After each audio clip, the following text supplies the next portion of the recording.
young faces here. It really, really hits me hard. It's really good to see young people get involved. Black, white, brown, everybody get out here and stand up for what is right. I remember in 1968, the March day, I was a 7-year-old boy. Turned on the TV and found out my hero, Martin Luther King, was assassinated. My head still hurts to this day when I think of that day. I didn't think we would be here 50 plus years later talking about inequality and injustice and things that happen. I didn't think this would be my world. I thought my world would be a world where people didn't need to worry about walking the streets. I thank you young people for coming out here. Push. Do not accept the status quo. Do not accept being told that you don't matter. Every day I wake up and I think I'm here with my black family. Okay? Every day I wake up and I wonder if one of them will not come home tonight. I did not think that this would be the world that I would be in today. You all need to challenge everything. Keep it up. My generation, we're old, but we got your back. We're here. We got you.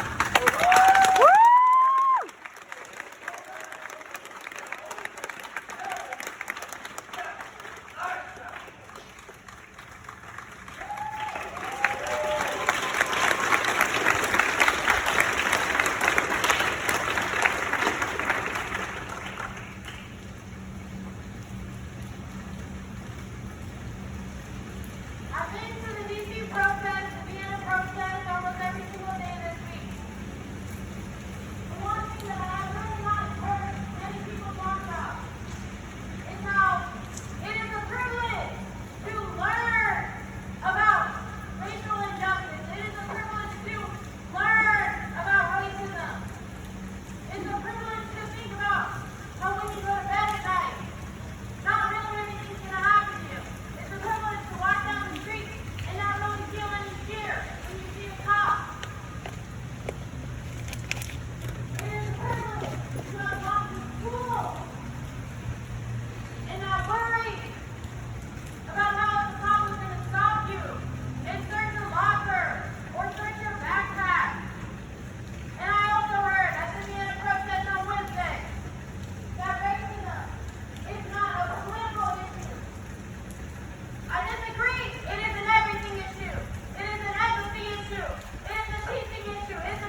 Now, I can't compete with that. But what I can say is thank y'all so much for being here. Thank you so much for joining me.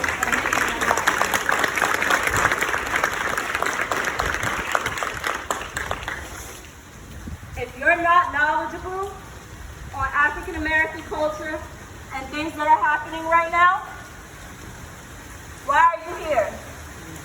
Thank you. But you have to be knowledgeable. You have to know what's happening. You have to know every name, every person that's been hurt, that's died from this. It's not okay. Today, we mourn someone, but we should be celebrating her. We should be celebrating her. Woo! God, for no reason. There was no reason for her to die. But she's not here. Neither is George Floyd. Neither are all the other black men. There are so many people that want to be here, but they're afraid. They're afraid to be here. They're afraid to be by you. So thank you. Thank you for being here. Thank you for standing up. We appreciate all of y'all.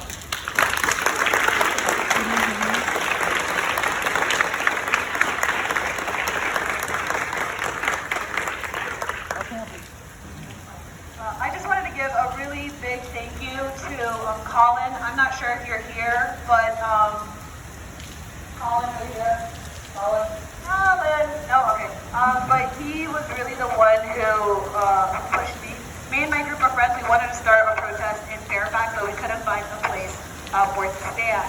I was with my sister, Jungle, and her big sister. So we're 4 black girls, okay? We were looking for some place to stand in Fairfax. We thought, oh, we could do the courthouse, but we're black, we can't do that. So we decided we were planning to do it in front of City Hall. On our way driving through the courthouse, we saw Colin and his friends. Colin is white, Colin is Caucasian. Colin was using his white privilege to stand in front of the courthouse to support the Black Lives Movement. During this pandemic and during this Black Lives Movement, I've learned what it means to be an ally. And that means using your white privilege to give voice to those who are unable to. I appreciate everybody who came here, and I want to thank you so much, but like everybody else said, it does not end here.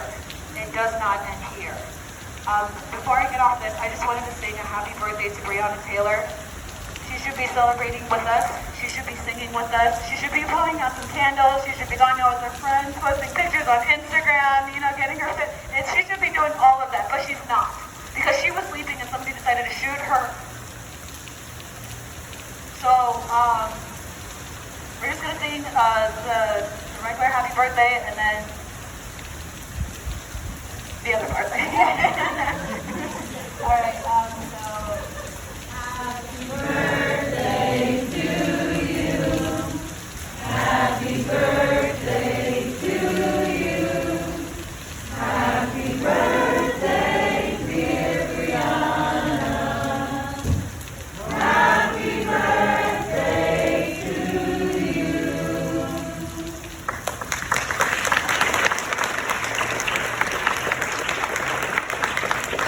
Happy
loved if you came up, share your thoughts, share your stories.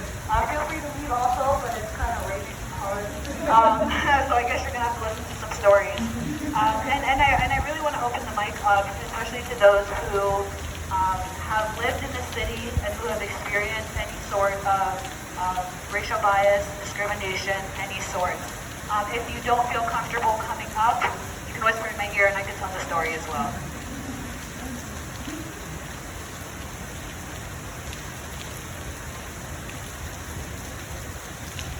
Brianna died, I have felt immense guilt. Every single time someone brings up her name, I turn around. That is my name. And I cannot believe that someone took it upon themselves to shoot her 8 times in her own house while she was asleep, with a warrant to an address that wasn't even hers. Do you all not see? This entire system needs to be reformed. There needs to be accountability.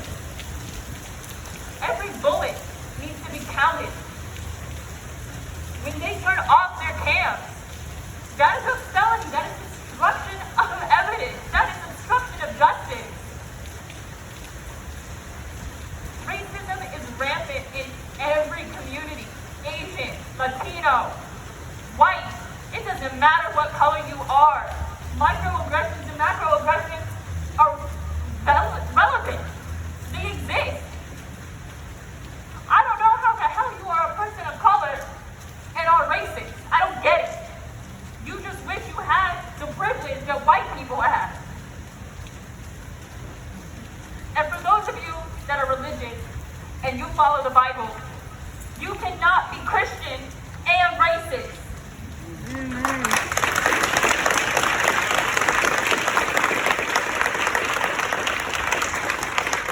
You follow a scripture that says all life is precious and all lives matter. And they do. But they will not matter until Black lives matter.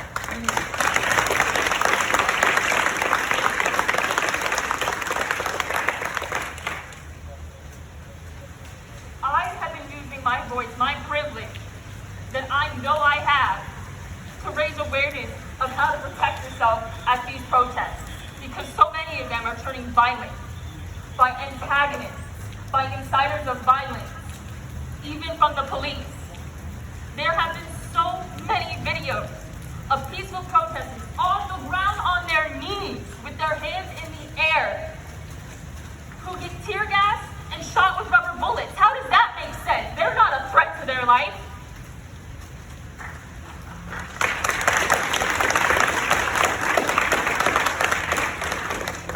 I have never been pulled over for a broken taillight and shot at in my own car with my wife or my husband and my child in the car like Philando Castile did. I did not get suffocated to death like Eric Gardner and George Floyd for a crime that they couldn't even prove. A crime that's now been proven that they didn't even commit. It doesn't matter what skin color you have, and if you are incarcerated or a former criminal, your life matters. You are still due process.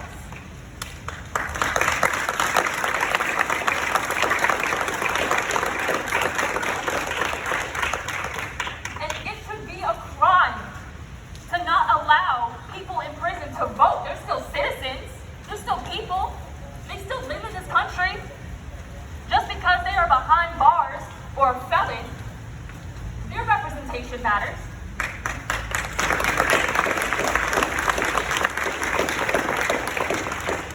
And yeah, I'm for the Second Amendment because of things like this. If this keeps happening and more injustices happen and martial law is enacted, it's on us. It's on us. I don't think we should be having the amount of bullets that are available to us. I don't think that we should have assault weapons. There's no reason a civilian should have them.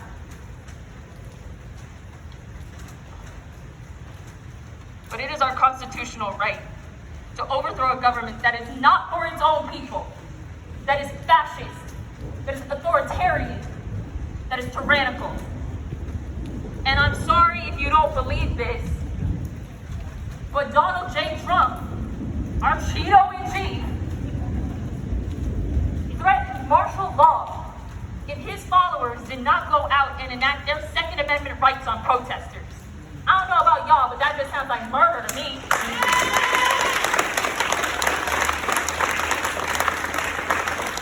And last time I checked, that was still a felony. My officers as a felony murder, right? Okay. So why is it that every cop that unjustly kills anyone, it don't matter, why aren't they behind bars? Why are they put on paid time off? Because if I did that to say any of the black people here, or if they did it to me, they'd be behind bars and I'd be behind bars like that. That doesn't make sense to me. It doesn't make sense to me that an unarmed black person that is in custody, handcuffed, is a threat to your life. It doesn't make sense to me. But the average citizen that has probably never seen a gun outside of a holster off safety, gotta stay calm, has to comply to orders, has to voice what they're doing before they do it, and stay calm the entire time. That doesn't add up to me. I am a white passing mixed girl, okay? I am part of the Asian community, the Vietnamese community, and I'm here to tell you, they are racist as hell. I don't know why, but they are. I also, on my white side, have very racist, very conservative family. Now, I'm not going to bash on their political views, that's their right. But I am going to call them out and bash them for their racism. Because that's my job.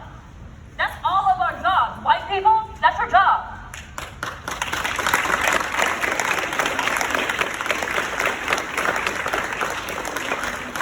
Have those uncomfortable conversations. I don't care how uncomfortable and weird it makes you feel. That's your job. You are supposed to be educating these people. You are advocates for the movement. Therefore, you are advocates for the knowledge. If they don't know and they don't want to listen, don't talk to them. Leave them. Get out of their life. But if they want to sit down and learn and educate themselves about these issues, you sit down and you have that conversation with them like an adult. Because you are. I don't know if y'all are minors or not, but regardless, you're old enough to know, therefore you're old enough to educate. It's not right that a little black girl or black boy that's 5 years old is old enough to get called a slur, like the N-word, but a white 5-year-old don't gotta learn that. They don't gotta learn that they shouldn't be racist. That's not right. And I'm not saying that not anybody can be oppressed. Everybody in the world has been oppressed since the beginning of history because slavery has existed in every civilization. But I'm sorry, black people have been oppressed for 400 years in this country. 400 years. Slavery did not end on Juneteenth. It just rebranded itself.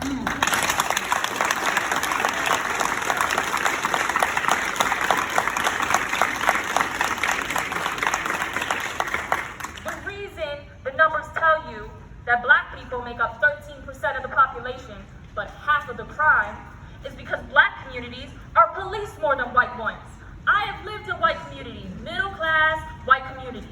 The only times I have ever seen a cop in those neighborhoods is when they're called or they live there. Yes!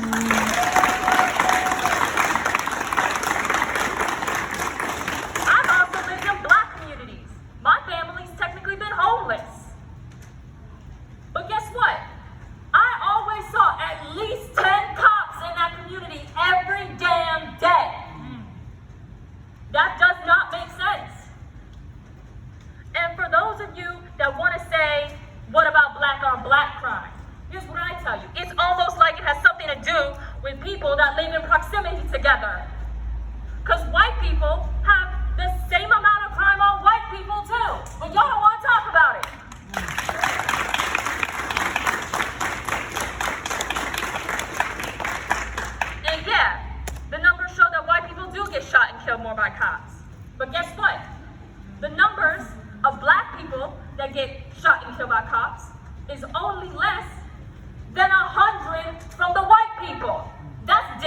unfortunate as hell if white people are the majority in this country and black people are only 13% of it. That does not make sense. They should be less than at least 300 people than the white people getting killed if we're gonna be proportionate about it. So if you are not talking to your friends, talking to your families, talking to your racist cousins, and educating them, why are you here? Why are you protesting? Because obviously you don't really care about educating people and talking about this movement. Do you know how many times in this past week I've tried to explain to people that the South, the Confederacy that literally seceded from this country, became traitors to this country, were only fighting for states' rights to have slavery? Because someone told me earlier today that was the North's problem. No. Read a book. Because if you read the Constitution of the Confederacy, their amendments, their laws, completely support slavery. So don't go on and tell me that that wasn't the reason for the Civil War. Yeah, it was. You, honestly, you're just kind of being a little bit stupid. All of us white people, us non-people, actually, you know what, all people of color too, check your privilege. Because you know what? Unfortunately, for some reason, our voices get heard while black people's don't. Do you know how ethically and morally wrong you have to be for this many people to protest, millions of people around the world? White privilege is the fact that Roman Polanski, a registered sex offender who raped a 13-year-old girl and sodomized her, is currently in France because he can't be extradited from there. But John Boyega, literally yesterday, had to make a statement that he really doesn't care if his career suffers for this, because he led the protests in London. That shouldn't have to be a thought. That's white privilege. Roman Polanski's career is thriving. His movie just got nominated for an Oscar, an Academy Award. He is a recognized public figure. Why does he get support? I don't know about you, and I'm sorry, police, but I think child sex offenders should die. They should be set on fire. That is a child. They cannot fight you.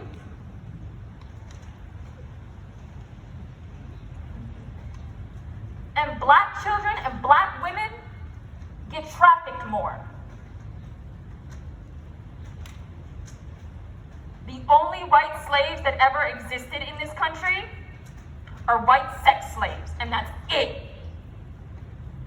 Check your privilege, research your knowledge, and lift black voices, because their voices matter more than ours right now.